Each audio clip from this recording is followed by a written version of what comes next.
नमस्कार, स्वागत है आपका। आप देख रहे हैं इंडिया टीवी। आपके साथ मैं हूं प्राची पाराशर। वक्त हो गया है कहानी कुर्सी की का, और अब हम बात करेंगे दिल्ली के दंगल की, जिसमें बीजेपी के सबसे पॉपुलर सीएम, उत्तर प्रदेश के मुख्यमंत्री, बीजेपी के स्टार प्रचारक योगी आदित्यनाथ की एंट्री होने जा रही है। 23 जनवरी से मुख्यमंत्री योगी आदित्यनाथ दिल्ली में कैंप करेंगे, जगह जगह रैलियां की जाएंगी। और जैसे ही मुख्यमंत्री योगी आदित्यनाथ की एंट्री की खबर आम आदमी पार्टी को लगी है, आम आदमी पार्टी के नेता अब योगी आदित्यनाथ के इर्द गिर्द अपना नैरेटिव बिल्ड करने की कोशिश कर रहे हैं, काउंटर करने की कोशिश कर रहे हैं। सीधे तौर पर आप ये कह सकते हैं कि योगी के दिल्ली में आने से जो घबराहट है आम आदमी पार्टी में, वो साफ तौर पर नजर आ रही है। बटेंगे तो कटेंगे वाले नैरेटिव को अभी से ध्वस्त करने की कोशिश आम आदमी पार्टी ने शुरू कर दी है। इसके पीछे की वजह अगर आप समझेंगे तो आपको देखना होगा मुख्यमंत्री योगी आदित्यनाथ का स्ट्राइक रेट। जिस तरीके से हरियाणा और महाराष्ट्र में विधानसभा चुनाव को मुख्यमंत्री योगी आदित्यनाथ ने अपने पिच पर लाया, एक नैरेटिव सेट किया, बटेंगे तो कटेंगे नारा घर घर तक पहुंचाया। उसका फायदा बीजेपी को हरियाणा और महाराष्ट्र में हुआ। बंपर जीत दोनों राज्य में बीजेपी ने दर्ज की। यही डर आम आदमी पार्टी को दिल्ली में सता रहा है, क्योंकि फोकस मुख्यमंत्री योगी आदित्यनाथ का रहेगा पूर्वी दिल्ली पर, उत्तर पूर्वी दिल्ली पर। जो सीटें जहां पर मुख्यमंत्री योगी आदित्यनाथ प्रचार प्रसार करेंगे, वो सीटें भी सामने आ रही हैं। बिजवासन, कैलाश गहलोत वाली सीट, पालम, शाहदरा, किराड़ी, राजेंद्र नगर, द्वारका, पटपड़गंज और गोंडा सीट है जहां पर मुख्यमंत्री योगी आदित्यनाथ को चुनाव प्रचार करना है। 23 जनवरी से उनका प्रचार शुरू होगा। 3 रैलियां करेंगे। 28 जनवरी को 4 जनसभाएं करेंगे। 30 जनवरी को 4 सभाएं होंगी और 1 फरवरी को 3 रैलियां मुख्यमंत्री योगी आदित्यनाथ करेंगे। अब रिकॉर्ड अगर आप देखेंगे तो महाराष्ट्र में 30 सीटों पर प्रचार किया था, 22 सीटों पर बीजेपी के प्रत्याशियों को जीत दर्ज करवाई थी। हरियाणा में 14 सीटों पर मुख्यमंत्री योगी आदित्यनाथ ने प्रचार किया था, 9 सीटों पर जीत दर्ज हुई थी बीजेपी के कैंडिडेट की। कुल मिलाकर महाराष्ट्र में 73% स्ट्राइक रेट रहा था जीत का, और हरियाणा में 64% माफ कीजिएगा स्ट्राइक रेट मुख्यमंत्री योगी आदित्यनाथ का रहा था। और इसीलिए उनकी एंट्री से पहले ही आम आदमी पार्टी बटेंगे तो कटेंगे नैरेटिव को काउंटर करने की कोशिश कर रही है। क्या कहा जा रहा है आम आदमी पार्टी की तरफ से, सुनवाते हैं आपको। योगी आदित्यनाथ जी गरीबों को बटेंगे कटेंगे बता रहे, ये वाला बताए ना 11,000% की ग्रोथ कैसे होगी। उनको बोलो ये बटेंगे कटेंगे वाला मत बताओ, कोई नहीं आता इन सभाओं के अंदर। अगर योगी आदित्यनाथ ये कह दें कि प्रवेश वर्मा ने कैसे 5 साल के अंदर अपनी सालाना आय 11,000% बढ़ाई, उसका फॉर्मूला बताएंगे तो मैं भी जाऊंगा फिर योगी आदित्यनाथ जी की सभा में, हम भी सुनेंगे उनको। क्यों नहीं सुनना चाहिए उन्हें? ये ना बताएं। गरीबों के बच्चों को बटेंगे कटेंगे में उलझा के रखो, और अपने मुख्यमंत्रियों के बेटों की आय बढ़वाने वाले उनको फॉर्मूले बताते हो। ये नहीं चलेगा। हमें भी वही वाला फॉर्मूला योगी जी को बताना पड़ेगा। हमारे लिए सदा नेशन फर्स्ट रहा है, राष्ट्र प्राथमिकता रही, राष्ट्र प्रथम रहा है।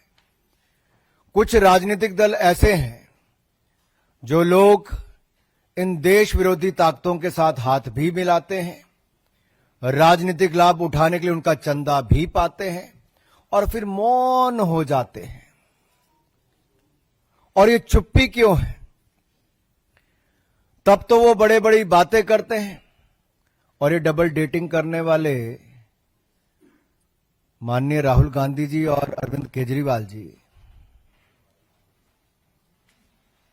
ये बाहर से कुछ और अंदर से एक ही नजर आते हैं। देश को नहीं पता चला। तो देखिए, अब आम आदमी पार्टी ये कह रही है कि बटेंगे तो कटेंगे सिर्फ गरीबों को बहलाने की कोशिश योगी आदित्यनाथ की तरफ से की जाती है। ये भी जानते हैं आप सब लोग कि योगी आदित्यनाथ बीजेपी के स्टार प्रचारक हैं, सबसे पॉपुलर बीजेपी शासित राज्यों के मुख्यमंत्री हैं। ऐसे में उनका दिल्ली आना, दिल्ली के चुनावों पर क्या प्रभाव पड़ेगा, इसी पर करते हैं चर्चा। हमारे साथ खास मेहमान स्टूडियो में है, हर्षवर्धन त्रिपाठी जी हमारे साथ हैं और विजय त्रिवेदी जी हमारे साथ हैं। आप दोनों का बहुत स्वागत है। मुख्यमंत्री योगी आदित्यनाथ अगर 14 रैलियां हर्षवर्धन जी करेंगे दिल्ली में, तो दिल्ली की पिच कितनी बदलेगी? क्या हरियाणा और महाराष्ट्र जैसा चुनाव दिल्ली का हो पाना संभव होगा?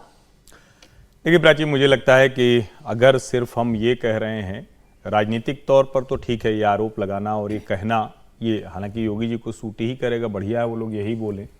लेकिन योगी आदित्यनाथ की पहचान सिर्फ बटोगे तो कटोगे वाले अब नहीं रह गई। पहले आप कहते थे कि एक सांसद के तौर पर उनका संकट है, और सही बात है, हम लोग कहते थे, हम लोग भी मतलब विश्लेषणों में करते थे तो कहते थे भाई वो अभी तक उनकी डीलिंग क्या रही, सिर्फ डीएम से रही है।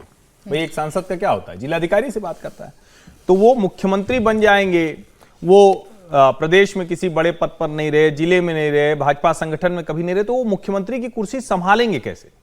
लेकिन आज उन्होंने देश में, जिसको कहते हैं कि चीफ मिनिस्टीरियल जो मटेरियल होता है, उसका जो हाईएस्ट मैनेजमेंट स्किल होता है, वो उन्होंने करके दिखा दिया। और जब हम कह रहे हैं करके दिखा दिया, तो कोई सामान्य बात नहीं है। वो अयोध्या हो गया, काशी विश्वनाथ हो गया, मथुरा हो गया, अभी प्रयागराज का महाकुंभ चल रहा है, और वो सब उन्होंने करके दिखाया। फिर जब हम योगी आदित्यनाथ को दिल्ली में देखेंगे तो भाजपा का एक जो बड़ा संकट है, जिसकी तरफ हम लोगों को ठीक से बात करनी चाहिए, कि आज भी भाजपा के पास कोई ऐसा व्यक्ति नहीं है जो खड़ा होकर देखो हम खड़े हो गए, अब पूर्वांचल का वोट खिसक के दिखाए। योगी आदित्यनाथ कहां से आते हैं? गोरखनाथ मठ जो गोरखपुर है, और ये उत्तर प्रदेश और बिहार के पूर्वांचल के लिहाज से अगर कहें तो ये धुरी है। जैसे दिल्ली के लिहाज से कहें कनॉट प्लेस है, तो गोरखपुर से दूसरी तरफ आप जाते हैं तो वो बिहार वाला पूरब का हिस्सा हो गया, और इधर वाला ये यहां का, तो उसके हिसाब से पश्चिम होगा। लेकिन यही मोटा मोटा पूर्वांचल माना जाता है, जो दिल्ली की कम से कम ऐसी 20 सीटें हैं। और मेरा यह मानना है कि भारतीय जनता पार्टी उन्हीं सीटों पर रणनीतिक तौर पर योगी आदित्यनाथ का इस्तेमाल करेगी। जब योगी आएंगे तो वो अपने भाषणों में ये बताएंगे, अब यहां सोचिए मोहल्ला क्लिनिक से हमने तो नहीं सुना कि किसी बस्ती का कायाकल्प हो गया हो, बहुत कुछ भला हो गया हो, लेकिन एन्सेफेलाइटिस जैसी, जापानी बुखार जैसी गंभीर बीमारी को जो प्रतिवर्ष आती थी, आपदा होती थी, सांसद के तौर पर उन्होंने शुरू किया, और मुख्यमंत्री बनते बनते उसको उन्होंने पूरी तरह से नियंत्रित कर लिया। आप सोचिए, छोटे छोटे बच्चे, में भी सौरभ भारद्वाज जी को सुन रहा था तो मुझे लगा पता नहीं वो लोग कम से कम जिस पर हमला कर रहे हैं उसको रीड तो कर लेना चाहिए, उसके बारे में थोड़ी जानकारी और जुटानी चाहिए। बटोगे तो कटोगे, बिल्कुल सेंटिमेंट है, देश भर में काम कर रहा है, हरियाणा महाराष्ट्र में काम कर रहा है। लेकिन योगी आदित्यनाथ की दूसरी ढेर सारी ऐसी चीजें हैं जो वो अपने रिपोर्ट कार्ड के तौर पर देते हैं, और वो पूर्वांचल वाला सेंटिमेंट वो आम आदमी पार्टी के लिए ज्यादा मुश्किल होगा। अब वो तो प्रवेश वर्मा को जोड़कर देख रहे हैं ना, सौरभ भारद्वाज जो कह रहे थे विजय जी, अगर उसी को पकड़ लें तो सौरभ भारद्वाज कह रहे हैं प्रवेश वर्मा पर सेंटरिंग है। एक्चुअली पूरा नई दिल्ली सीट किस तरीके से इस वक्त टफ सीट बन गई है, त्रिकोणीय मुकाबला वहां पर है, तो प्रवेश वर्मा को काउंटर करने की कोशिश है। अब मुख्यमंत्री योगी आदित्यनाथ प्रचार प्रसार करने आएंगे तो वो क्यों बताएं कि प्रवेश वर्मा की संपत्ति कितनी हो गई है, उस संपत्ति के पीछे का क्या ब्यौरा है, क्या रिकॉर्ड है, ये मुख्यमंत्री योगी आदित्यनाथ क्यों बताएंगे? वो आएंगे, अपना चुनाव प्रचार करेंगे, और जैसा हरियाणा और महाराष्ट्र में उन्होंने किया, एक पिच कम से कम तैयार कर देंगे इन चुनावों की। प्राची जी, एक तो मुझे समझ नहीं आ रहा कि मेरे ख्याल से आम आदमी पार्टी के अलावा सभी लोग समझते हैं कि अरविंद केजरीवाल एक मजबूत बड़े नेता है आम आदमी पार्टी के। मेरे ख्याल से उन्हीं को सबसे ज्यादा घबराहट वहां लग रही है। बाकी देश भर में जो विश्लेषक भी हैं, लोग भी हैं, आमतौर पर सोचते हैं कि अरविंद जी सबसे बड़े नेता है, मजबूत नेता है, पहली बात। दूसरा, दिल्ली का इलेक्शन में क्या हो रहा है, इंपॉर्टेंट बात कि पूरी दिल्ली की डेमोग्राफी बदल गई है पिछले 20-25 साल में, और वो पंजाबी डोमिनेंस से पूर्वांचली डोमिनेंस की स्टेट हो गई है। इसलिए इन चुनावों में खास तौर से, और पिछले चुनाव में आम आदमी पार्टी ने सारी पूर्वांचल की सीटों पर कब्जा किया एक तरह से। तो वो अब यदि योगी आदित्यनाथ आते हैं, हालांकि मैं उनको पूर्वांचली के तौर पर नहीं, लेकिन जब पूर्वांचलियों के बीच में वो जाएंगे तो उनकी पहचान उसके तौर पर मानी जाएगी, उनका नेता के तौर पर माना जाएगा। और जैसे अभी जिक्र भी हुआ कि गोरखपुर और गोरखपुर से उधर, मतलब पूर्वी उत्तर प्रदेश और बिहार का हिस्सा, वो सारा पूर्वांचल का हिस्सा है, जो गोरखनाथ पीठ में भी लगातार आता है, और अभी तो खिचड़ी महोत्सव वहाँ चल रहा था, तो उसमें लगातार वहाँ पर लोग आते हैं, और पूर्वांचलियों में उनकी एक बड़ी जगह है, गोरखनाथ पीठ की भी और योगी आदित्यनाथ की भी। तो जाहिर तौर पे जो बदलाव हुआ था पिछले चुनाव में, उस पर वो कुछ असर डाल सकते हैं। यदि उनकी मीटिंग्स को देखें तो ऑलमोस्ट 70% उनका स्ट्राइक रेट है योगी आदित्यनाथ का, तो उसका भी एक बड़ा असर होता है। और वो आते हैं तो भारतीय जनता पार्टी के पास जो दिल्ली में प्रधानमंत्री के अलावा कोई बड़ा चेहरा नहीं दिखाई देता, उसकी भरपाई भी वो कर सकते हैं। तो ये दोनों चीजें मिलकर एक बड़ी तैयारी करेंगी, भारतीय जनता पार्टी को मदद कर सकती है। लेकिन मैं थोड़ा सा हैरान हूं इस पर कि अरविंद जी को लेकर इतने क्यों बेचैनी सबको लग रही है आम आदमी पार्टी में। संदीप दीक्षित मुझे नहीं लगता, संदीप दीक्षित बहुत अच्छे से अपने आप को प्रेजेंट कर रहे हैं, लेकिन वहां पर उनका संगठन ही नहीं है। हाँ। मैं फिर से आपको बता सकता हूं कि संदीप दीक्षित का जो नई दिल्ली सीट है उस पर बहुत बड़ा असर नहीं होगा, और जो वोट मिल रहा है वो शीला दीक्षित जी का जो एक इमोशंस है उनको एनकैश करने की कोशिश कर रही है कांग्रेस, लेकिन संगठन वहां पर नहीं है। शीला जी को यदि एनकैश करना होता तो दिल्ली में मजबूत स्थिति में कांग्रेस हो सकती थी, बशर्ते संगठन तो वहां हो। राहुल गांधी जो पदयात्रा करने वाले थे वो भी शायद नहीं होने वाली है। इस खबर पर आगे आऊंगी, इस पर भी चर्चा करूंगी। संदीप दीक्षित ने इस पर भी अपना बयान दिया है, लेकिन जो सीटें अभी तक चुनी गई हैं, समीर जी भी हमारे साथ आ गए, स्वागत है समीर जी आपका भी। जो सीटें चुनी गई हैं जहां मुख्यमंत्री योगी आदित्यनाथ प्रचार प्रसार करेंगे, बिजवासम, पालन, शाहदरा, किराड़ी, राजेंद्र नगर, द्वारका, पटपड़गंज और गोंडा। अब इसमें से सिर्फ एक सीट गोंडा वाली हटा दी जाए तो बाकी जितनी भी सीटें हैं वो आम आदमी पार्टी जीती है। गोंडा बीजेपी की वो बीजेपी की सीट है, बाकी जगहों पर आम आदमी पार्टी जीती है। और ये ऐसी सीट है जहां पर बीजेपी कई कई सालों से अपना खाता नहीं खोल पाई है, जहां लगातार आम आदमी पार्टी का दबदबा है और आम आदमी पार्टी जीतती आई। अब देखिए किराड़ी में 5,654 वोट से, पालम में 32,765 वोट से आम आदमी पार्टी के कैंडिडेट जीते हैं समीर जी। पालम बड़ी ऐसे में आ रहे हैं मुख्यमंत्री इन सीटों पर मार्किंग करने के लिए या इन सीटों पर चुनाव प्रचार करने के लिए। देखिए, भारतीय राजनीति में अब मोदी और योगी तो एक ऐसी जोड़ी जो 1 और 1 11 है। दोनों अगर मिलकर प्रचार करते हैं, प्रधानमंत्री मोदी की तो पूरे देश में अपील है, लेकिन योगी आदित्यनाथ ने जिस तरीके से अपनी लोकप्रियता बढ़ाई है, उत्तर प्रदेश में उनका जो प्रशासन रहा है 2017 के बाद से लगातार जिस तरीके से उन्होंने लॉ एंड ऑर्डर पे काम किया है, विकास का काम किया है, और एक कुशल और स्वच्छ प्रशासक की छवि जो योगी आदित्यनाथ की बनी है, उसका फायदा मुझे लगता है भारतीय जनता पार्टी को सभी राज्यों में मिलता है।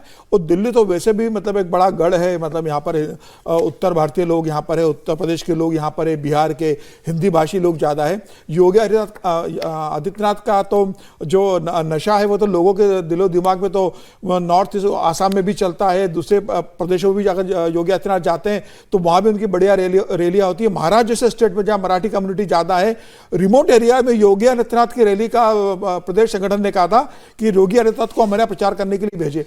तो योगी आदित्यनाथ भारतीय जनता पार्टी के सबसे बड़े स्टार प्रचारक है, और जहाँ वो प्रचार करने जा रहे हैं ज़्यादा सभी सीटें लगभग आम आदमी पार्टी की डोमिनेंस के। लेकिन इस बार 2020 का चुनाव नहीं है, 2025 का चुनाव है। और जब मुख्यमंत्री अरविंद केजरीवाल जो रहे हैं और अब जो आतिशी मरलेना है, मनीष सिसोदिया है, मनीष सिसोदिया को सीट बदलना पड़ी, पड़पड़गंज से वो जंगपुरा चले जाते हैं। अरविंद केजरीवाल जिस तरीके से चुनौती का सामना प्रवेश वर्मा से अपनी नई दिल्ली सीट पर कर रहे हैं, आतिशी मरलेना को तकलीफ हो रही है, तो ये बता रहा है कि इस बार आम आदमी पार्टी कैसे एक कड़ी चुनौती में फंसी हुई है। और मुझे लग रहा है योगी आदित्यनाथ जब प्रचार करेंगे तो जैसे मोदी का एक वोट बैंक है कि मोदी जी प्रचार करते हैं तो 4 से 5% का वोट बैंक शिफ्ट कराने की ताकत रखते हैं। मुझे लगता है अब योगी आदित्यनाथ की वही एक पॉलिटिकल गुडविल बन गई है कि वो प्रचार अगर करेंगे तो 4 से 5% का वोट बैंक उनका भी है। जो योगी आदित्यनाथ के जो जिस तरह के जो भाषण होते हैं, हिंदुत्व की वो बात करते हैं, वो राम मंदिर का जिक्र करेंगे, फिर वो केजरीवाल के जो मॉडल रहा है उसको भी 10 साल का एक्सपोज करेंगे, वो अपने प्रशासन की बात करेंगे। और अभी तो कुंभ का इतना सफल आयोजन योगी आदित्यनाथ ने किया है, तो मुझे लग रहा है योगी आदित्यनाथ प्रचार करेंगे तो निश्चित रूप से भारतीय जनता पार्टी के लिए एक बहुत ताकत मिलेगी वहां के कैंडिडेट को।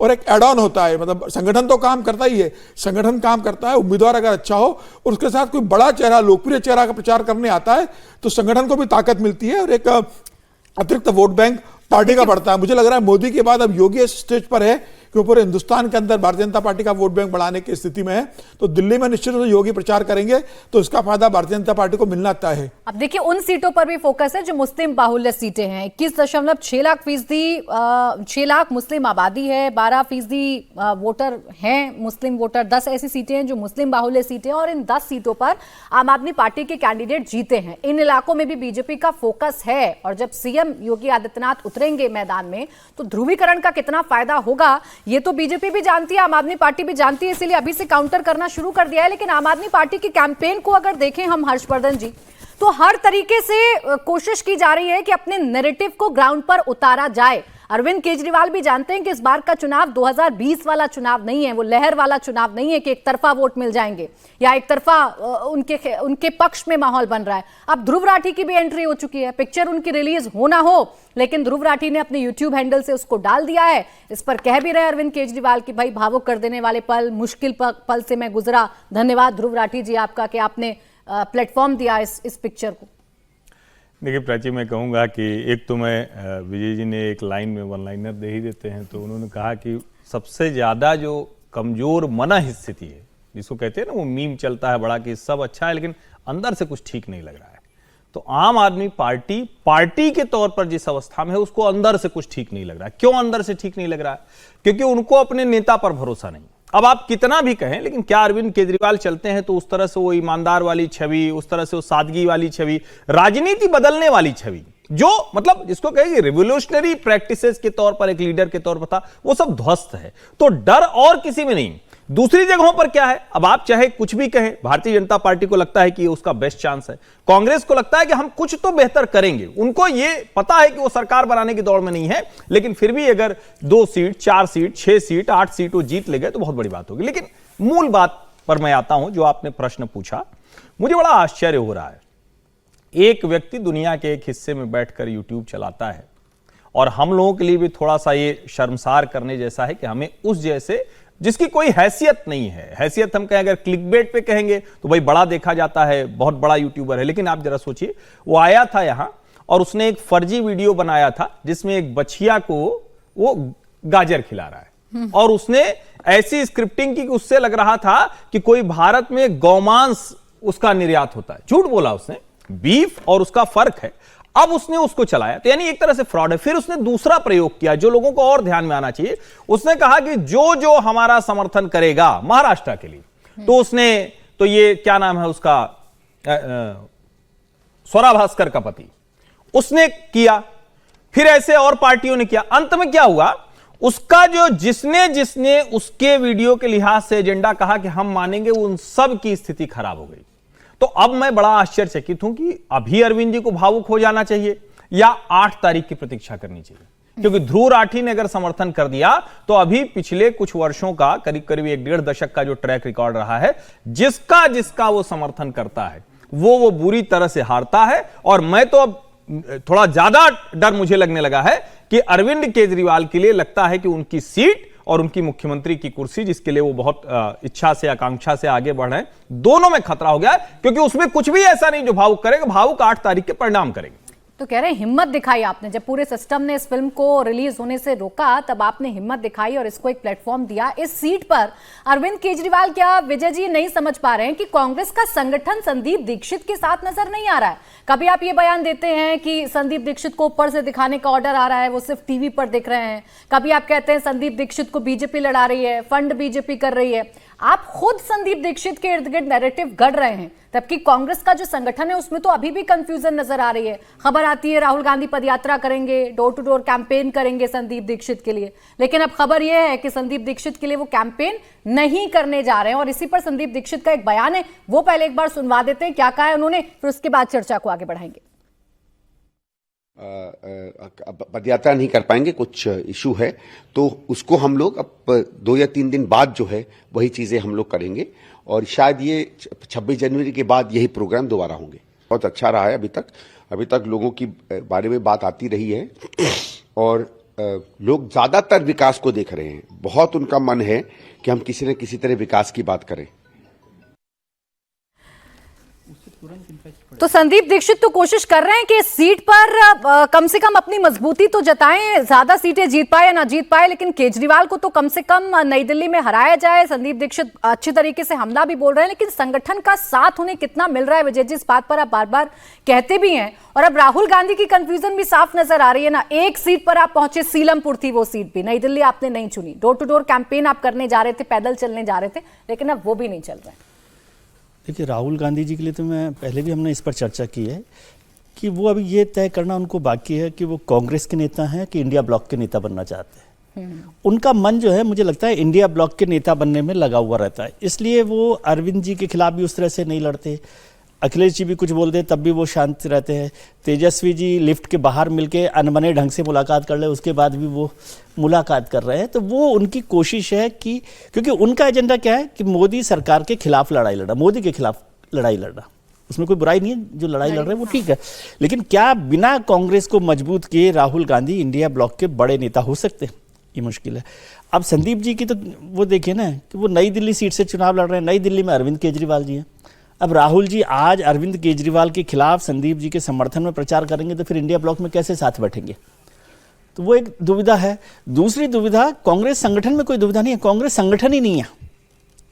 आप दुविधा कह रहे हैं, इसका मतलब कोई बहुत बड़ा संगठन है, बहुत लाखों। इसका दूसरा पक्ष भी है। आप संगठन की बात कर रहे हो, महाराष्ट्र में देखिए कौन सा कांग्रेस संगठन था, 13 लोकसभा सीटें जीत गए वो ठीक है। संगठन पे विधानसभा चुनाव ऐसे था, तो 8 महीने के बाद 99 सीट तो भी जीत 15 गए। सीटों पर आकर टिक गए। ऐसे दिल्ली में जब हुआ तो कौन सा संगठन था, द्रोणी के संगठन से जीते। प्रधानमंत्री नरेंद्र मोदी की सीट का एक उदाहरण दे दो, प्रधानमंत्री मोदी की सीट पर तो भारतीय जनता पार्टी का पूरा संगठन था, सारे नेता लगे थे। प्रधानमंत्री 99 से जीतने के बाद कॉन्फिडेंस तो हाई हुआ ना। ये देखिए ना, लाल किताब वो अभी भी दिखाते हैं। लाल किताब का अच्छा है, लेकिन कांग्रेस, मुझे अब भी लगता है कि ये चुनाव ट्रायंगुलर नहीं है, बाइपोलर इलेक्शन है। अरविंद जी उसको ज्यादा से ज्यादा कोशिश कर रहे हैं कि वो ट्रायंगुलर हो जाए, और ट्रायंगुलर होने का मतलब इमेज में कि वो बार बार कांग्रेस का हाथ बीजेपी के साथ करके ये बताए कि भाई कांग्रेस को कैसे आप डेंट कर सकते हो, उसकी छवि पर कि भाजपा के साथ। हालांकि देश में कोई भी नहीं मानेगा कि भाजपा और कांग्रेस साथ साथ है, बाकी कोई हो जाए। और भारतीय जनता पार्टी चाहती है कि कांग्रेस जितनी मजबूत हो जाए उतना ही अच्छा है। नहीं, लेकिन ये वाली कॉन्स्पिरेसी थ्योरी फिर भी खूब चल जाती है कि अरविंद जी भी तो संघ के समर्थन से आंदोलन चलाए, कई लोग कहते हैं। वो तो वो भी चलता रहा, वो भी चलता रहा। ये भी चलता है कि भाजपा के लिए ज्यादा अनुकूल है कि केजरीवाल यहाँ रहें, बाकी जगह वो सब कब्जा करते रहे, यहाँ एक रहे। तो ये भी एक, तो अरविंद जी वो भी चल रहा है। अब देखते हैं कि कांग्रेस इस चुनाव की महत्वपूर्ण कड़ी हो सकती है। कांग्रेस हो सकती है, हो सकती है। मैं होने वाली बात में अब भी सहमत नहीं हूँ। हालांकि समीर जी का ज्यादा अनुभव है कि कांग्रेस को राजनीति को समझने का, मगर संगठन के तौर पर मुझे राहुल जी से भी ज्यादा। अच्छा चले, तो कांग्रेस पर ये बहस लंबी हो जाएगी। नई दिल्ली विधानसभा सीट में अब संदीप दीक्षित चुनाव प्रचार तो कर रहे हैं, लेकिन अभी राहुल गांधी नहीं आएंगे। इंतजार करना होगा कि राहुल गांधी पदयात्रा कब करेंगे और वो कब डोर टू डोर कैंपेन करेंगे। दिल्ली के चुनावी दंगल में एक तरफ नई दिल्ली विधानसभा सीट को लेकर सबसे ज्यादा चर्चा की जा रही है, तो दूसरी तरफ अरविंद केजरीवाल का एक नैरेटिव अब कैसे उन्हें बैकफुट पर लेकर आ रहा है, ये आपको बताते हैं। दरअसल सैफ अली खान पर जब हमला हुआ था तो अरविंद केजरीवाल ने दिल्ली के चुनाव में सैफ अली खान की एंट्री करा दी थी। अरविंद केजरीवाल ने बाकायदा एक प्रेस कॉन्फ्रेंस की थी और उस प्रेस कॉन्फ्रेंस में बीजेपी की सरकार पर सवाल उठाए थे। कहा था महाराष्ट्र में तो डबल इंजन की सरकार है, डबल इंजन की सरकार में एक सेलिब्रिटी सुरक्षित नहीं है तो आम आदमी की सुरक्षा की जिम्मेदारी कौन लेगा। उन्हें सीमाएं उनकी सुरक्षित नहीं है, राज्य सुरक्षित नहीं है, ऐसी सरकार को इस्तीफा दे देना चाहिए। बहाना दिल्ली में कानून व्यवस्था को साधना था, इस मुद्दे पर चुनाव को शिफ्ट करना था। लेकिन जैसे ही सैफ अली खान का हमलावर पकड़ा गया, सैफ अली खान पर हमला करने वाले शख्स का नाम शहजाद सामने आया, उसका बैकग्राउंड बांग्लादेशी सामने आया, सीधा सीधा रोहिंग्या बांग्लादेशी से मसला जुड़ गया, तो आम आदमी पार्टी ने चुप्पी साध ली है और इसी मुद्दे को बीजेपी ने पकड़ लिया है। अब बीजेपी किसी भी सूरत हाल में इस मुद्दे पर आम आदमी पार्टी को घेरना चाहती है और इसीलिए प्रेस कॉन्फ्रेंसेस लगातार बीजेपी की जा रही हैं। और ये पूछा जा रहा है अरविंद केजरीवाल से कि अरविंद केजरीवाल अपना स्टैंड क्यों नहीं बताते हैं, अरविंद केजरीवाल इस मुद्दे पर चुप्पी क्यों साधे हुए हैं। अरविंद केजरीवाल जो सैफ अली खान की चिंता करते करते केंद्र सरकार से भी इस्तीफा मांग रहे थे, सीधे तौर पर गृह मंत्री अमित शाह के बारे में बात कर रहे थे, वो आज क्यों नहीं बोल रहे हैं। बीजेपी कह रही है कि अरविंद केजरीवाल का वोटर ही रोहिंग्या बांग्लादेशी है, इसलिए अरविंद केजरीवाल बोलेंगे तो उनका वोट बैंक उनसे छिटक जाएगा। हालांकि इस पर एक बयान जरूर आम आदमी पार्टी का सामने आया है। सौरभ भारद्वाज आम आदमी पार्टी में के प्रवक्ता भी हैं, विधायक हैं, मंत्री सरकार में हैं। उन्होंने कहा कि इस पर भी बीजेपी का फेलियर है, बीजेपी को बताना चाहिए कि महाराष्ट्र में तो आपकी सरकार है, तो वहां पर रोहिंग्या कैसे पहुंच गए, बांग्लादेशी कैसे पहुंच गए, ये तो बीजेपी को बताना चाहिए। कुल मिलाकर जिस तरीके से अटैकिंग मोड में अरविंद केजरीवाल नजर आ रहे थे सैफ अली खान के मुद्दे पर, वो अटैकिंग मोड अब डिफेंसिव मोड हो गया है और भारतीय जनता पार्टी इस पर अटैकिंग मोड में आ गई है। क्या कह रहे हैं बीजेपी के नेता, आपको सुनवाते हैं। से कह रहे हैं कि बांग्लादेशी रोहिंग्या दिल्ली और देश की सुरक्षा के लिए खतरा है। अब मैं अरविंद केजरीवाल से एक सवाल पूछना चाहता हूं कि जिन रिश्तेदारों को तुम बचाने की कोशिश कर रहे थे वही अगर उस आरोप में पकड़े जा रहे हैं, तो अरविंद केजरीवाल बताए ना क्यों रोहिंग्या और बांग्लादेशियों को पालने का काम करते हैं। उस दिन जब प्रेस कॉन्फ्रेंस करके बड़े हिमायती बनकर निकले थे आप, अब आपको जवाब देना चाहिए। नहीं पता कि उसने देश के लिए क्या किया है, नहीं किया है, मगर उनकी पत्नी के दादा की बरसी में ये जो वीरेंद्र सचदेवा हैं, इनके दादा गए थे और फोटो में दो ही लोग बार बार दिखाए जा रहे थे, कभी सैफ अली खान दिखाए जा रहे थे, कभी ये जो है वीरेंद्र सचदेवा के दादाजी दिखाए जा रहे थे। वो सबने देखी है वो वीडियो, मोदी जी ने ट्वीट की है खुद। वो बताएं कि वो क्या करने गए थे वहां पे। उनके खानदान के तो दामाद हैं सैफ अली खान, वो खानदान के जो है, जो उनके वो जो है दादा है, उनका वो जो है जब वो मनाने गए थे वो जन्मदिन 100वां, वो क्या करने गए थे? महाराष्ट्र में तो हमेशा से जो है बीजेपी की सरकार रही है। अभी तक तो अरविंद केजरीवाल के ऊपर जब वो था कि हमने बांग्लादेशी बसा दिए, अब महाराष्ट्र में भी अरविंद केजरीवाल ने बसा दिए, वहां तो इनकी सरकार थी। ये बताएं कि ये क्यों पाल रहे थे बांग्लादेशियों को? और 10 सालों में लाखों बांग्लादेशी हिंदुस्तान में आए हैं। कौन थी उस वक्त वहां की प्राइम मिनिस्टर? और उसको इन्होंने पनाह दे रखी है। इसका मतलब इनकी तो दोस्त है वो। तो इनकी दोस्त ने वहां से बांग्लादेशी भेजे और ये उसको बचा के बैठे हुए हैं। तो इनकी तो सबसे ज्यादा साठगांठ है भारतीय जनता पार्टी की। तो जो फायर अरविंद केजरीवाल में नजर आ रहा था सैफ अली खान पर हुए हमले के बाद, जो उन्होंने पीसी की थी और इस्तीफा मांग रहे थे, कह रहे थे इनसे सीमाएं नहीं संभलती हैं, इनसे राज्य नहीं संभलते हैं, कानून व्यवस्था ध्वस्त है, वो अरविंद केजरीवाल तो अभी मीडिया के सामने आए नहीं है इस मुद्दे पर। सौरभ भारद्वाज आए हैं तो वो एक अलग कहानी बयां कर रहे हैं और कोशिश कर रहे हैं कि जो नैरेटिव उन्होंने बुना था उस नैरेटिव पर बीजेपी लीड दे रही है तो उसे कैसे ना कैसे करके ध्वस्त किया जाए। हालांकि संजय राउत भी कह रहे हैं बीजेपी दोषी है, वो तो ये कह रहे हैं डर दिखा रहे हैं ये बांग्लादेशियों के, क्योंकि बीएमसी के चुनाव हो रहे हैं। मुश्किल थोड़ी सी है कि पंकजा मुंडे जो भारतीय जनता पार्टी की हैं, उनका भी एक बयान जो है वो खूब वायरल हो रहा है, जिसमें वो कह रही है कि अब तो डर लगता है, मैं भी अपने घर का दरवाजा बंद करके सोती हूँ, पहले खुला करके सोती थी, अब घर का दरवाजा, अपने कमरे का दरवाजा मुझे बंद करके सोना होता है। कुल मिलाकर ये मुद्दा चर्चाओं के विषय में है और इस पर सियासत भी जमकर हो रही है। अब जिस मंशा से समीर जी उठाया गया ये मुद्दा अरविंद केजरीवाल की तरफ से, क्या उन पर ये बैकफायर कर रहा है? उनकी चुप्पी, तरह तरह के बयान सामने आने, जितने अटैकिंग मोड में थे वो उस प्रेस कॉन्फ्रेंस में, अब वो तेवर कहां गए? देखिए, अरविंद केजरीवाल मुंबई में लॉ एंड ऑर्डर को लेकर प्रश्न उठा रहे हैं, तो अरविंद केजरीवाल का उठाने का हक तब बनता है जब अरविंद केजरीवाल इस बात का जवाब दे कि उनके मुख्यमंत्री रहते जब चीफ सेक्रेटरी को घर के अंदर एक उनके विधायक मारपीट करते हैं। अरविंद केजरीवाल इस बात का भी जवाब दे कि उनके मुख्यमंत्री रहते उनके मुख्यमंत्री आवास पे उन्हीं की पार्टी के राज्यसभा सांसद के साथ एक उनका ही पार्टी का नेता जब मारपीट करता है, तो जब मुख्यमंत्री के आवास में ही कोई सुरक्षित नहीं है उन्हीं की इसमें, तो वो भारतीय जनता पार्टी से प्रश्न पूछते हैं। अरविंद केजरीवाल इस समय जिस राजनीतिक चुनौती से गुजर रहे हो, जिस तरीके से उन्हें लग रहा है कि इस बार उनके पैरों को नीचे दिल्ली में जमीन खसक रही है, तो वो किसी ना किसी तरीके से भारतीय जनता पार्टी को घेरने की कोशिश कर रहे हैं। सैफ अली खान पे हमला हुआ, इसका सबने नाराजगी जाहिर की और कहा कि भाई मुंबई पुलिस को देखना चाहिए। मुंबई पुलिस ने उसे पकड़ा और जब वो समझ में आया है कि वो बांग्लादेशी घुसपैठ था, तो उसके बाद क्या अरविंद केजरीवाल को कोई बयान आया? अरविंद केजरीवाल दरअसल अब चुनाव में रोज कोई ना कोई नया नैरेटिव सेट करना चाहते हैं, जब उन्हें पता है कि उनके हाथ से यह एक बाजी खसकती हुई नजर आ रही है। अरविंद केजरीवाल इतने साल मुख्यमंत्री रहे, अरविंद केजरीवाल के जो हाथ में था उसमें अरविंद केजरीवाल ने क्या किया? क्या अरविंद केजरीवाल हर घर स्वच्छ जल पहुंचा पाए? क्या अरविंद केजरीवाल यमुना को साफ कर पाए? क्या अरविंद केजरीवाल ने जो सीसीटीवी दिल्ली में लगाने की बात की थी अरविंद केजरीवाल कर पाए? तो अरविंद केजरीवाल पहले अपने जो हाथ में था उसका जवाब दे। लॉ एंड ऑर्डर की आप बात करते हो कि पुलिस हमारे हाथ में होती तो हम दिल्ली का लॉ एंड ऑर्डर सुधार देते।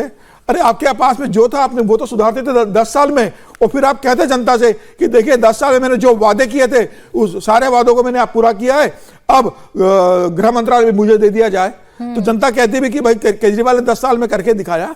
आपके 10 साल के शासन में आप कुछ बताने की स्थिति में हो नहीं कि आपका 10 साल का शासन क्या रहा। अब तो ये कहते हो कि गंगा साफ यमुना साफ करने से वोट नहीं मिलते। अब आप कह रहे हो कि अगली बार आऊंगा तो मैं स्टूडेंट्स के लिए मेट्रो फ्री कर दूंगा, अगली बार आऊंगा तो किराएदारों के लिए बिजली पानी फ्री कर दूंगा।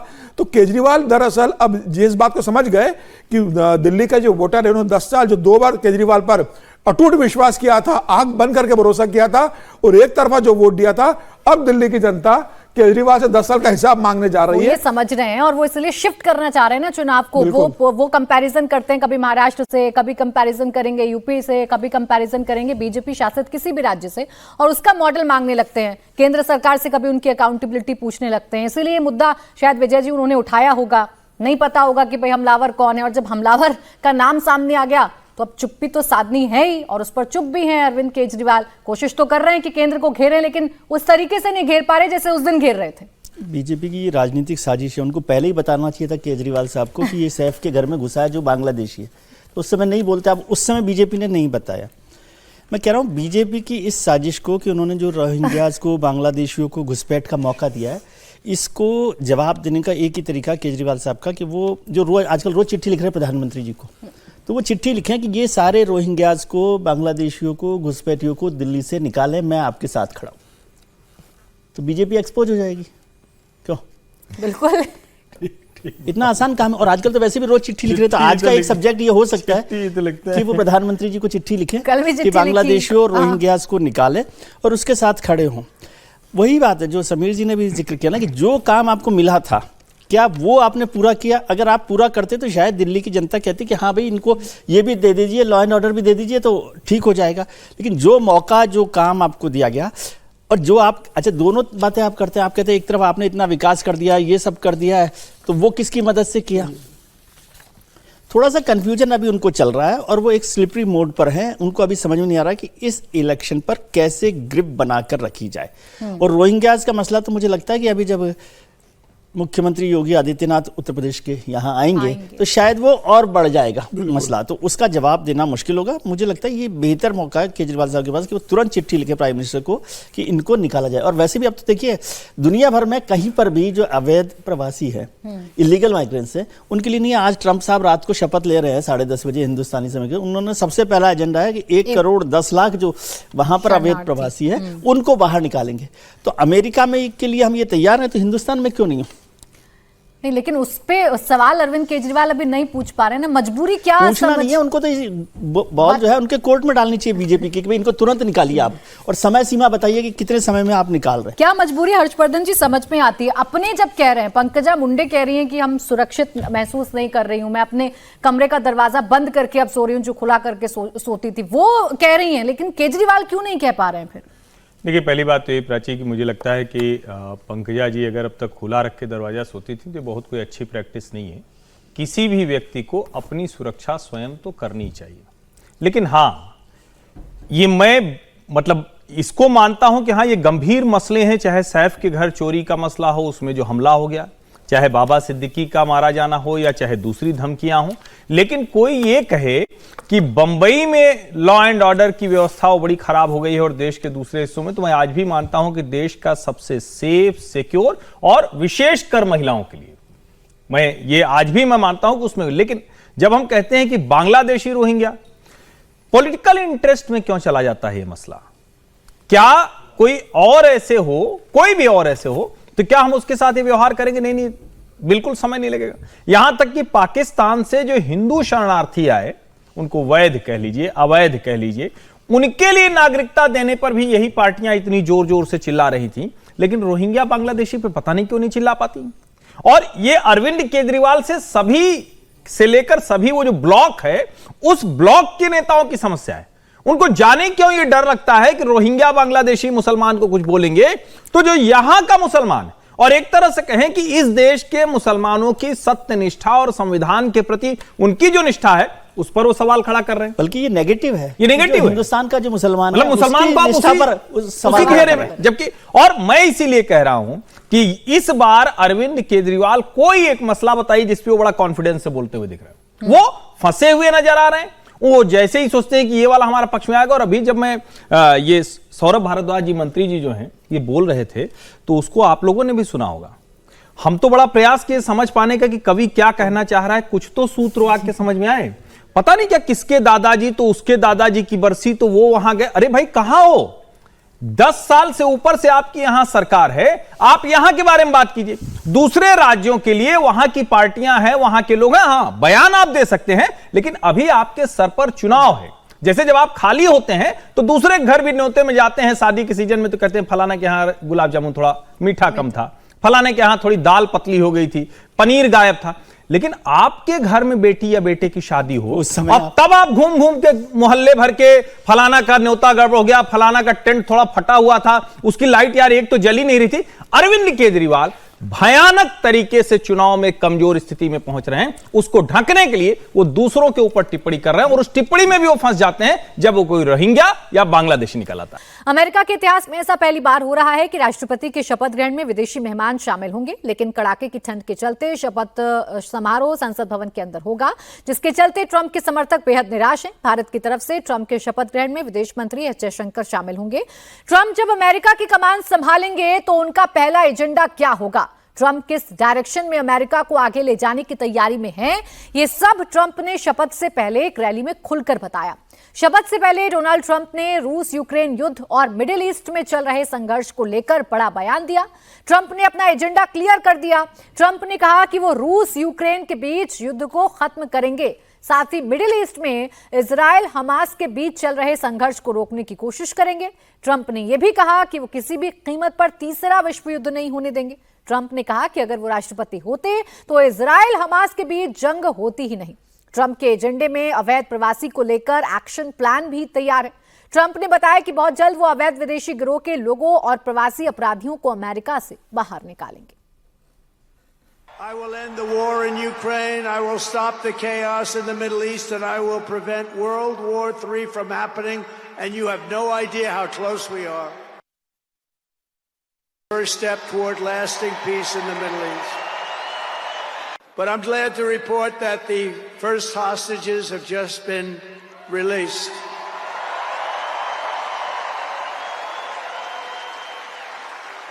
And who knows what's going to happen? I know that Biden is saying that they made the deal. Well, you know,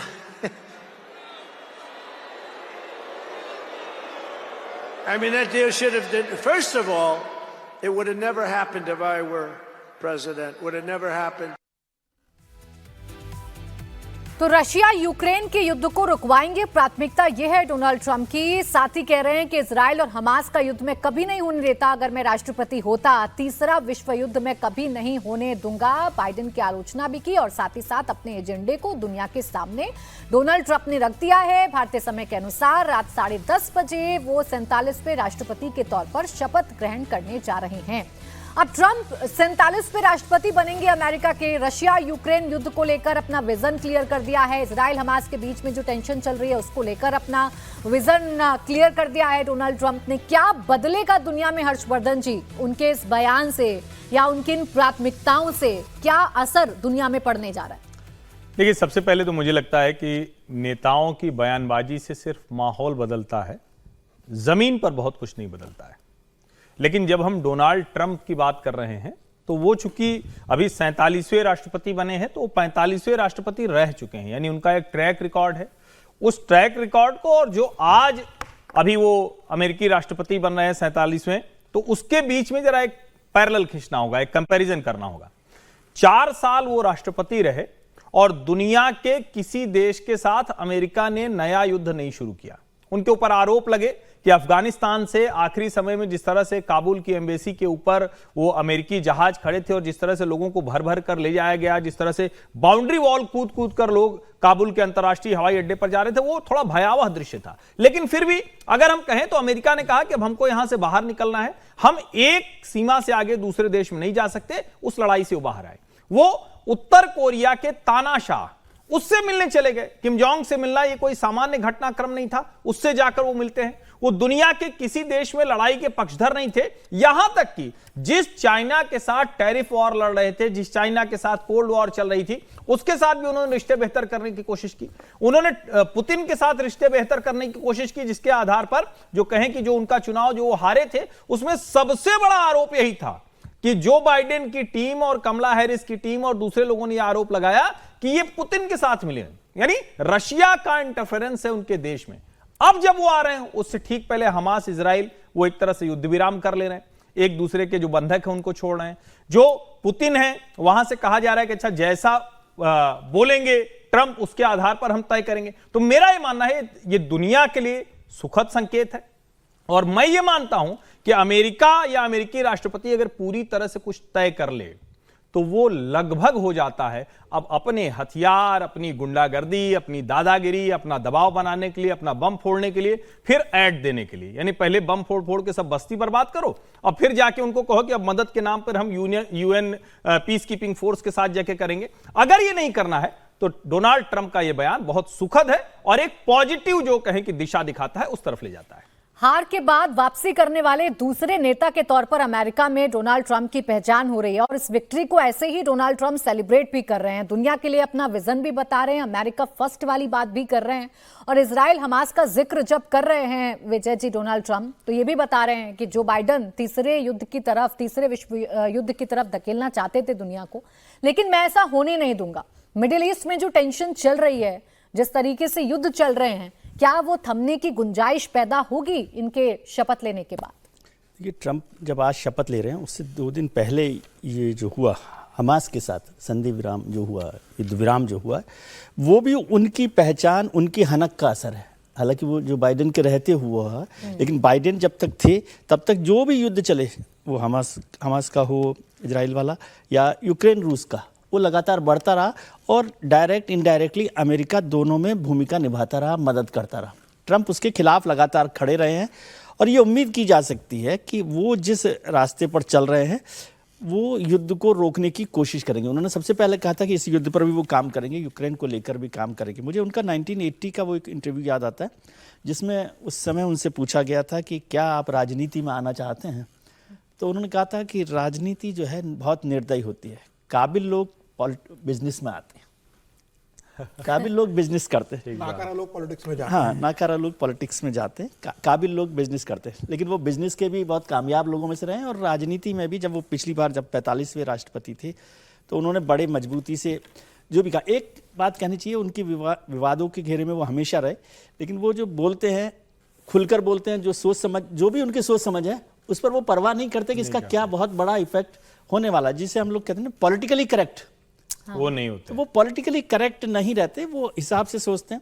लेकिन जो इस बार उन्होंने स्लोगन दिया मागा का, मेक अमेरिका ग्रेट अगेन, हाँ। तो वो बहुत इंपॉर्टेंट है और वो दुनिया भर के देशों को भी ये मैसेज देता है कि अपना देश जो है ना, नेशनल जो फॉर्वर है वो सबसे इंपॉर्टेंट है। हमारे यहाँ पर भी इसको लेकर बड़ी चर्चा होती है, जब हम नेशनलिज्म की बात करते हैं तो एक दूसरे तरीके से लिया जाता है। तो अमेरिका में मागा कैंपेन के थ्रू वो यहाँ पर आए हैं और पहली बार ये हुआ कि जो रिपब्लिकन्स को, जैसा उन्होंने खुद ने अपने भाषण में कहा कि रिपब्लिकन्स में यूथ जो है, रिपब्लिकन्स को वोट नहीं देते यूएस के, लेकिन इस बार उन्होंने वोट दिया है। तो ये भी एक उनके लिए बड़ी ताकत की काम है कि किस तरह से वो कर रहे हैं।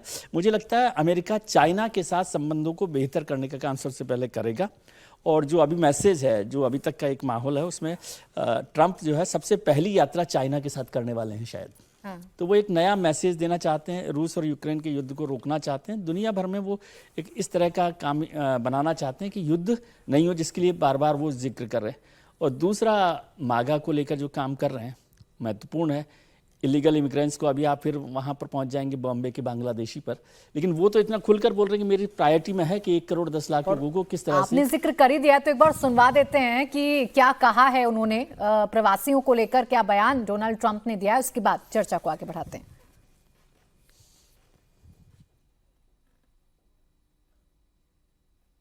We will quickly reestablish control of our sovereign territory and borders.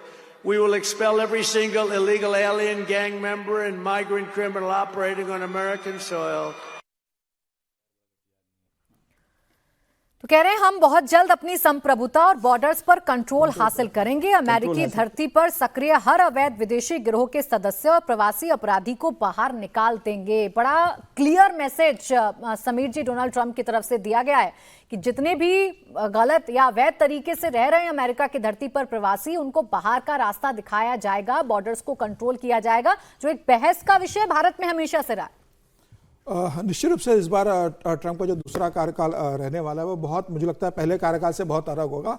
और इस बार अभी उन्होंने एक इंटरव्यू में कहा था कि भाई मैं दुनिया का ठेकेदार नहीं बनने वाला हूँ, मुझे अपने देश की चिंता है, अमेरिका को ग्रेट अगेन मुझे बनाना है। और फिर उन्होंने रूस यूक्रेन पे कहा कि 87 अरब डॉलर हमने खर्च किया 3 साल के अंदर इस युद्ध के अंदर, तो अमेरिका को क्या हासिल हुआ। और उन्होंने उस इंटरव्यू में ये भी बोला कि यूएन को हम फंडिंग करते हैं, 23% का कंट्रीब्यूशन हमारा है यूएन के अंदर, तो बोले हम यूएन में अपना कंट्रीब्यूशन भी हम कम करने वाले हैं। तो इस तरीके के जलवायु परिवर्तन को लेकर उन्होंने कहा है कि भाई जो पेरिस समझौता हुआ था उससे मैं बाहर निकलूंगा और हम अपने हिसाब से अपने देश को चलाएंगे और अपने तय करेंगे। तो इस बार मुझे लगता है कि इस बार अमेरिका दुनिया का ठेकेदार या दादा बनने के तुलना में अपने देश के अंदर जो समस्या है, सबसे बड़ा जो अवैध घुसपैठियां उनकी हो गई, 1 करोड़ से ज्यादा लोग घुसपैठ बनकर बैठे हुए हैं, उनको निकालने के लिए उसने कहा कि अगर सेना की जरूरत पड़ेगी तो हम उसे भी इस्तेमाल करेंगे। और इस मामले में मुझे लगता है भारत की सरकार को चिंता होगी, क्योंकि H1B वीसा का जो मामला है, जिसमें सबसे ज्यादा भारतीय जाते हैं, 75,000 जो हर साल H1B वीसा मिलता है, उसमें से 70 to 80% भारतीय जाते हैं। अब वो कैसा उसको लेके रिएक्ट करेंगे। स्पेस वॉर की चर्चा हो रही है कि जिस तरीके से एलन मस्क उनके साथ है, तो स्पेस वॉर, स्पेस पर उन्होंने कहा है कि हम नई कुछ चीजें लेकर आने वाले अंतरिक्ष को लेके, तो ये देखना होगा कि ये क्या करेंगे। और सबसे बड़ी बात है कि उनका पड़ोसी कनाडा अगर डरा हुआ है कि जिस कनाडा को अगर ट्रंप कहते हैं कि आप हमारे अमेरिका के 51वें राज्य बन जाओ, तो मुझे लग रहा है जब अपने एक पड़ोसी देश के बारे में वैसा कह सकते हैं, तो दुनिया में वो चीन को लेकर क्या कहेंगे, उनका कोरिया को लेकर क्या बयान होगा। चीन को तो उन्होंने कह ही दिया है कि टैरिफ लगाने वाले, भारत की वस्तुओं पर भी उनका टैरिफ का चल रहा है। अब भारत के सामने दोनों है, मतलब चीन और अमेरिका के बीच अगर जो प्रतिस्पर्धा होगी, उसमें भारत के लिए कैसा मार्केट मिलता है, क्या भारत एक चाइना +1 वाला जो स्थिति है, क्या दूसरा एक अल्टरनेटिव बनकर उभर सकता है। तो अभी दुनिया के सारे देश मुझे लग रहा है कि असमझ की स्थिति में है कि ट्रंप इस बार उनके साथ कैसा व्यवहार करेंगे। कोई भी ये कहने की स्थिति में नहीं कि भाई ट्रंप तो हमारा दोस्त है, हमें संभाल लेगा। ट्रंप किसके साथ क्या करेंगे कोई भी नहीं कह सकता। और मुझे लग रहा है अब जब आज शपथ ग्रहण हो जाएगा, तो कल से उनका कहा है कि 100 से ज्यादा ऑर्डर तैयार हो चुके हैं जिस पर ट्रंप हस्ताक्षर करने वाले हैं शपथ ग्रहण के तुरंत बाद। तो मुझे लग रहा है कि आने वाले 48 और 72 घंटे अमेरिका की राजनीति में और दुनिया के लिए भी बहुत एक इंटरेस्टिंग रहेंगे कि वो क्या बड़े निर्णय लेने वाले हैं। और ट्रंप तो बताएंगे ना कि ट्रंप इज बैक, तो वो कोई ऐसा ऑर्डर जरूर करेंगे जब वो दुनिया में चर्चा हो। जिस तरीके से पहला कार्यकाल रहा था, तो मुझे लग रहा है कि अब 48 घंटे के अंदर में से कई उनके ऑर्डर सुनने को मिलेंगे कि ट्रंप प्रशासन ने ये निर्णय ले लिया। उसमें से कुछ बहुत बेहतर भी होंगे और कुछ पे मुझे लगता है आलोचना भी होगी। सबसे ज्यादा चिंता इससे मुझे लग रहा है रशिया और चीन के लिए सबसे ज्यादा चिंता होगी, क्योंकि चीन को जिस तरीके से उन्होंने कहा है, अब क्वाड के विदेश मंत्री भी वहां गए हुए, उनके साथ भी उनकी बैठक होने वाली है। तो देखते हैं कि ट्रंप का कार्यकाल कैसा होगा। मुझे लगता है कि जो पहला कार्यकाल रहा था उससे बहुत अलग रहने वाला है, क्योंकि उनको पता है कि उनका आखिरी कार्यकाल है। तो वो अमेरिका में अपने आप को अमर करने की कोशिश करेंगे कि जो मैं करके गया हूं कोई और नहीं करके गया। तो इस आधार पर वो कोई ऐसे निर्णय भी लेंगे। अगर अभी कोई समझ नहीं पा रहा है कि ट्रंप किस देश के साथ कैसा व्यवहार करेंगे, अगर इसी कड़ी में हमारे वीवीआईपी गेस्ट है वहां पर, तो बिजनेस को लेकर थोड़ा सा कोई इतना मुश्किल नहीं लगता है। मैं यही समझना चाह रही थी, क्या भारत भी नहीं समझ पा रहा है कि उनके साथ डोनाल्ड ट्रंप क्या चीज मैं यहाँ पर बताऊं हमारे हिंदुस्तान की राजनीति के हिसाब से, कि अमेरिका जो दुनिया की सबसे पुराना लोकतंत्र माना जाता है, वहां जब राष्ट्रपति शपथ लेते हैं तो वो बाइबल पर हाथ रखकर शपथ लेते हैं, समझे। केवल एक प्रेसिडेंट हुए, 6 प्रेसिडेंट थे, जॉन क्विंसी, जिन्होंने कॉन्स्टिट्यूशन पर हाथ रखकर शपथ ली। बाइबल में कंपल्सरी नहीं है वहां नहीं, वो संवैधानिक शपथ नहीं, केवल वहां पर शपथ लेना ही होता है, लेकिन वो लोग बाइबल पर हाथ रखकर शपथ लेते हैं।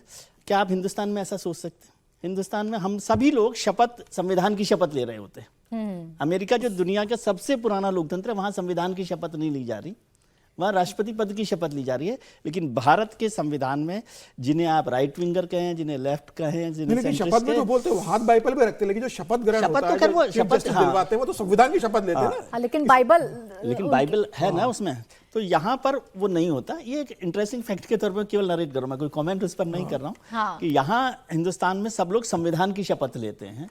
संविधान की शपथ लेना, वहां पर जॉन क्विंसी थे जिन्होंने अकेले राष्ट्रपति हैं जिन्होंने संविधान की शपथ ली थी। 6 नहीं, ये दुनिया के लिहाज से हमने समझ लिया, इंटरेस्टिंग फैक्ट्स भी सामने आ गए, लेकिन अब भारत के लिहाज से हर्षवर्धन जी इसको समझें तो भारत किन नजरों से अमेरिका की तरफ देख रहा है, या डोनाल्ड ट्रंप की ताजपोशी की तरफ देख रहा है? जैसा समीर जी कह रहे हैं कि अभी समझ नहीं पा रहे देश के ट्रंप का कैसा व्यवहार होगा, भारत क्या उम्मीद कर रहा है? नहीं, मैं इसको थोड़ा दूसरी तरह से देखता हूं, और मेरा ये मानना है कि राजनीति में जिनको मोस्ट अनप्रेडिक्टेबल कहा जाता है, आमतौर पर वो मोस्ट प्रेडिक्टेबल, और जिनके लिए हम कहते हैं ना कि ये तो बड़े प्रेडिक्टेबल लोग हैं, वो अनप्रेडिक्टेबल होते हैं, क्योंकि उनके ऊपर जिसको कहें कि ऐसा ही करेंगे, इसका जितना दबाव होता है। अब जो बाइडेन से बड़ा और जिल बाइडेन से बड़ा भोज भारतीय प्रधानमंत्री के लिए तो किसी अमेरिकी राष्ट्रपति ने नहीं दिया। जबकि जो बाइडेन और कमला हैरिस, यहां तक कि जब अपनी कैंपेन के बाद जब वो वाइस प्रेसिडेंट चुनकर आई, और बाकायदा एक चला कि कमला हैरिस ने तो कुछ इस अंदाज में कहा कि अरे ठीक है भाई, होंगे प्रधानमंत्री नरेंद्र मोदी, एक वो भी चला। लेकिन हमें ये याद, उससे पहले ट्रंप का कैंपेन में भी प्रधानमंत्री ट्रंप के कैंपेन में बाकायदा वो अब की बार ट्रंप सरकार जैसा नारा वहां लगा था, वो मोदी ने नहीं लगाया था, लेकिन वो चला था। अब सवाल यह है कि कैसे हम इन रिश्तों को देखें। दोनों देश जियोपॉलिटिकल इक्वेशंस के लिहाज से दो बहुत इंपॉर्टेंट धुरी पर खड़े हैं।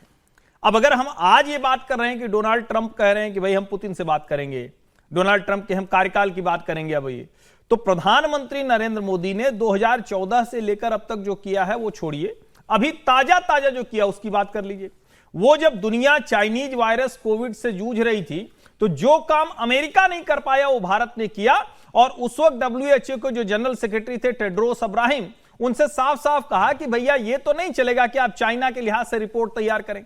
WHO में प्रधानमंत्री नरेंद्र मोदी की तरफ से स्पष्ट तौर पर कहा गया कि भाई ये जो कोविड का सोर्स है इसको तो आप बताइए, हम किसी देश को नहीं कह रहे हैं, हम कोई इंडिक्टमेंट नहीं कर रहे हैं, लेकिन इसका सोर्स बताइए। ये साहस जब किया तो 186 कंट्रीज में से 132 ये रिकॉर्ड है कि भारत के रेजोल्यूशन पर वहां खड़ा हुआ, नंबर 1।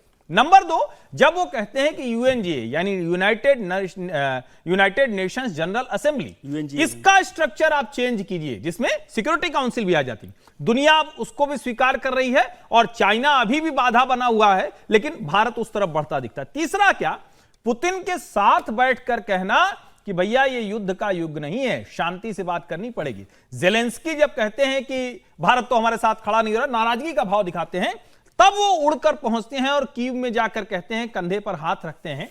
तो आप इस रिश्तों को देखिए, दो ताकतवर नेता हैं, दोनों अपनी पहचान को लेकर, अपने हितों को लेकर जरा सा भी पीछे नहीं हटते। और हार्ले डेविडसन का मामला आप याद कीजिए, ट्रंप पर्सनल कोशिश करते रह गए लेकिन टैरिफ नहीं हटा। मैं फिर कह रहा हूं, दोनों देशों के बीच अच्छे रिश्ते रहेंगे, कारोबारी रिश्ते भी रहेंगे, लेकिन दोनों देश अपना हित देखेंगे तो वो वाले संघर्ष भी देखने के लिए हमें तैयार रहना। ठीक है, अब कितना सरप्राइज मिलेगा ये तो अब उनके राष्ट्रपति पद की जब शपथ लेंगे भारतीय समय अनुसार रात 10:30 बजे, उसके बाद ही तय हो पाएगा।